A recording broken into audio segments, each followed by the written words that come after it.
மதுரையில நடந்த திமுகவோட பொதுக்கூட்டம் நிறைய எதிர்பாராத சம்பவங்களோட முடிஞ்சுது. கட்சிக்குள்ள குழப்பத்தையும் விவாதத்தையும் ஏற்படுத்துச்சு. முதல்வர் மு.க. ஸ்டாலினும் அவருடைய சகோதரர் அழகிரியும் ஒரே மேடையில இருந்தாங்க.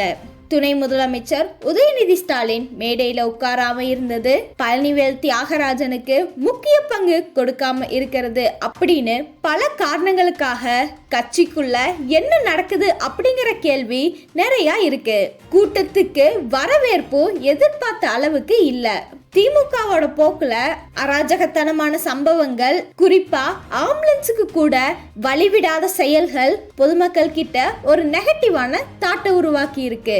இதே நேரத்துல முதல்வர் மு.க. ஸ்டாலின் மன உளைச்சல்ல இருக்கிறதா பரவி வந்த தகவல்களோ கட்சியோட உள்நிலை குறித்தும் நிறைய கேள்விகள் எழும்பி இருக்கு. துணை முதலமைச்சர் உதயநிதி ஸ்டாலின் பொதுக்குழு கூட்டத்துல மேடையில உட்காராம இருக்கிறது பெரும் விவாதத்துக்கு வழிவகுத்திருக்கு.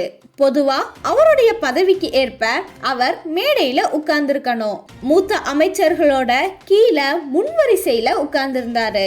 அவருடைய ஆதரவாளர்கள் அவரை மேடையில பார்க்கணும் அப்படின்னு காத்திருந்தப்ப அவர் மேடைக்கு வராதது உதயநிதி புறக்கணிக்கப்பட்டாரா அப்படிங்கிற சந்தேகங்களை எழுப்பியிருக்கு. இது கட்சி உள்நிலைய பற்றி விவாதங்களை மேலும் தீவிரமாக்கி வருது.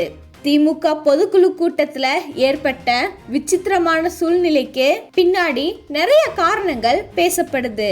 அமலாக்கத்துறையோட சோதனைகள், நீதிமன்ற வழக்குகள், டாஸ்மாக் ஊழல் அப்படின்னு பல விவகாரங்கள் மட்டும் இல்லாம டெல்லியில நடந்த ரகசிய சந்திப்புகள், மத்திய அரசின் அழுத்தங்கள் அப்படின்னு அரசியல் பின்னணிகள் ரொம்பவே முக்கிய பங்கு வகிக்குது.